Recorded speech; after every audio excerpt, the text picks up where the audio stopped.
किन्नर चुड़ैल। गोरखपुर नाम का एक गांव हुआ करता था। उस गांव में ज्यादा लोग नहीं रहते थे। उस गांव में एक गर्भवती विधवा औरत रहती थी। उस औरत का नाम कमला था। कमला अपने घर में अकेली रहती थी। उसके पति की सारी जायदाद उसके नाम हो गई थी, पर सभी गांव वाले उस औरत को मनहूस औरत समझा करते थे और सभी उससे नफरत किया करते थे। एक बार कमला राशन की दुकान पर खाने का सामान खरीदने जाती है। भैया जी, जरा 1 किलो दाल चावल देना। अरे हाय हाय हाय हाय हाय हाय! अरे मनहूस औरत, मेरी दुकान में अपशुगन करवाने आ गई क्या? हैं? चल जा यहाँ से। मैं कुछ नहीं देने वाला हूँ तुझे। भाग भाग यहाँ से, चल जा, निकल। भैया जी, ऐसा मत कहिए। मैं गर्भवती हूँ, मुझे खाने की बहुत जरूरत है। मुझे खाना दे दीजिए। दुकानदार कमला को वहां से धक्के मारकर भगा देता है। तभी कमला रोते रोते उस गांव के किन्नरों के इलाके में आ जाती है। गांव वाले किन्नरों को उसी इलाके में रखा करते थे, क्योंकि वो लोग किन्नरों को पसंद नहीं करते थे और उनके इलाके में रहने से मना करते थे। तो किन्नरों ने उसी गांव में अपना एक इलाका बना लिया था। जब किन्नर लोग देखते हैं कि एक गर्भवती महिला रोते रोते उनके इलाके में आ गई है, तो सारे किन्नर कमला के पास जाकर उसका हाल पूछने लगते हैं। क्या हुआ बहन, तुम्हारी गर्भवती अवस्था में इतनी बुरी हालत कैसे है? तुम रो क्यों रही हो? तुम डरो मत, हम तुम्हें कोई नुकसान नहीं पहुंचाएंगे। तुम शांत होकर सब बताओ कि हुआ क्या है। मैं कमला हूँ। मैं गांव के दूसरे इलाके से आई हूँ। 2 महीने पहले ही मेरे पति की मौत हुई है। मुझे गांव के लोग मनहूस मानते हैं, क्योंकि मैं विधवा हूँ और गर्भवती भी। वहाँ के लोग मुझे खाने के लिए कुछ बेचने के लिए भी तैयार नहीं, जिससे मेरा गुजारा नहीं हो रहा था। कोई बात नहीं कमला, हम तुम्हारा ख्याल रखेंगे। किन्नर लोग कमला को एक खाली घर में रहने के लिए जगह दे देते हैं और उसकी देखभाल भी करते हैं। कुछ ही महीने बाद कमला अपने बच्चे को जन्म देती है, पर अफसोस, कमला बच्चे को जन्म देते ही अपनी जान गंवा देती है। जब सब किन्नर बच्चे को देखते हैं तो बहुत खुश हो जाते हैं, क्योंकि वो बच्चा भी किन्नर ही था। कमला ने एक किन्नर बच्चे को जन्म दिया था। अब इस बच्चे की देखभाल कौन करेगा? हम तो इस बच्चे को गांव के दूसरे इलाके में भी नहीं भेज सकते। और तो क्या हुआ, इस बच्चे की माँ नहीं रही तो हम इसे पालेंगे। अब ये हमारे इलाके में रहेगा, हमारे साथ रहेगा। फिर वो किन्नर उस किन्नर बच्चे को गोद ले लेते हैं, उसका नामकरण कराते हैं। उस किन्नर बच्चे का नाम शक्ति रखा जाता है। देखते ही देखते शक्ति बड़ी होने लगती है। उसके रंग रूप बहुत सुंदर थे। वो बहुत सुंदर किन्नर दिखती है। एक दिन शक्ति एक किन्नर से पूछती है, माँ जी सुनिए ना, ये गांव के दूसरे इलाके में भी तो लोग रहते हैं, तो हम वहाँ क्यों नहीं जाते? हम उनसे अलग क्यों रहते हैं? शक्ति, क्योंकि वो लोग हमारे जैसे नहीं, वो लोग हमें पसंद नहीं करते, इसीलिए हम उनसे अलग रहते हैं। क्यों? वो हमें क्यों पसंद नहीं करते? मुझे एक बार उस इलाके में जाना है। मैं एक बार वहाँ जाकर घूम कर आऊँ। शक्ति, खबरदार, जो तू उस इलाके में कभी भी गई तो अपनी जान नहीं गंवाना चाहती तो उस इलाके में कभी कदम भी नहीं रखेगी, समझी? इतना कहकर वो किन्नर वहाँ से चली जाती है। शक्ति उस किन्नर की बात सुनकर बहुत रोती है। माँ जी, ऐसा कैसे कह सकती हैं? उन्होंने इतनी सी बात के लिए मुझे इतना डांटा। अब तो मैं उस इलाके में ज़रूर जाऊंगी। फिर एक दिन शक्ति गांव के दूसरे इलाके में चुपके से जाती है। ये लोग तो हमारे जैसे ही इंसान हैं, तो ये हमसे नफरत क्यों करते हैं?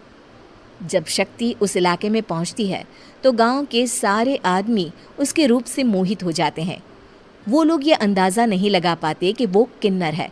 शक्ति की सुंदरता देखकर सारे गांव वाले उसकी तारीफ करने लगते हैं। तभी गांव का चक्कर लगाने गांव के जमींदार का बेटा हर्ष वहां पहुंचता है। हर्ष भी दिखने में बहुत सुंदर होता है। जब हर्ष ने शक्ति को देखा तो वो भी उससे मोहित हो गया, और जब शक्ति की नज़र हर्ष पर पड़ी तो वो हर्ष को देखकर मोहित हो गई। आपको पहले कभी इस गांव में देखा नहीं। इस गांव में आप नए हैं क्या? जी नहीं, वो मैं बस। तभी शक्ति बोलते बोलते रुक जाती है और मन में सोचने लगती है, अगर मैंने इनको बता दिया कि मैं दूसरे इलाके से आई हूँ तो वो समझ जाएंगे कि मैं किन्नर हूँ, इसलिए मुझे इनसे झूठ ही बोलना पड़ेगा। शक्ति हर्ष को कहती है, जी हाँ, मैं इस गांव में नई आई हूँ, यहाँ अकेली रहती हूँ। वैसे आप कौन है? आप भी इसी गांव में रहते हैं? जी हाँ, मैं इस गांव के जमींदार का बेटा हूँ। आपको किसी भी चीज की जरूरत पड़े तो आप मुझे बता देना, मुझे अच्छा लगेगा। ऐसे ही शक्ति और हर्ष एक दूसरे से रोज मिलने लगते। वो दोनों अपने प्यार का इजहार करने एक दूसरे से मिलने जाते हैं। तभी शक्ति का पीछा करते करते एक किन्नर वहां आ जाती है। शक्ति, शक्ति, मैं तुमसे बहुत प्यार करता हूँ। मैं तुमसे शादी करना चाहता हूँ। क्या तुम मुझसे शादी करोगी? हाँ हर्ष, मैं तुमसे शादी करूँगी, पर मैं तुमको अपने बारे में एक सच्चाई बताना चाहती हूँ जो मैंने तुमसे छुपा कर रखी है। तभी उनके बीच में ही वो किन्नर आ जाती है। शक्ति, तेरी हिम्मत कैसे हुई ऐसा करने की? वो किन्नर शक्ति को खींचकर गांव के जमींदार के पास ले जाती है। हर्ष भी वहां शक्ति को बचाने के लिए पहुंच जाता है। जमींदार शक्ति और हर्ष के प्यार के बारे में सुनकर गुस्से में आ जाता है और शक्ति को गांव के बाहर निकालने की सजा देता है। शक्ति ये बात सहन नहीं कर पाती और कुएं में कूदकर अपनी जान दे देती है। जमींदार हर्ष की शादी गांव की एक लड़की से करवा देता है, पर हर्ष इस शादी से खुश नहीं होता। शक्ति अपना बदला लेने के लिए मरने के बाद किन्नर चुड़ैल बन जाती है। अब मैं इन गाँव वालों को नहीं छोड़ूंगी, अब इनसे मैं अपने प्यार का बदला लूंगी। किन्नर चुड़ैल गांव वालों को परेशान करना शुरू कर देती है। एक बार वो रात को गांव के खेतों में पहुंच जाती है और वहां आग लगा देती है। सारी फसल जल के राख हो जाती है। जब एक आदमी रात को उठकर देखता है कि खेत में आग लग गई है तो वो वहां पहुंच जाता है। वो देखता है कि खेतों के बीचों बीच एक किन्नर चुड़ैल खड़ी है और वहां खड़े होकर ताली बजा रही है। गांव वाला किन्नर चुड़ैल को देखकर बेहोश हो जाता है। जब सुबह उस आदमी को होश आता है तो वो सीधा जमींदार के पास जाता है।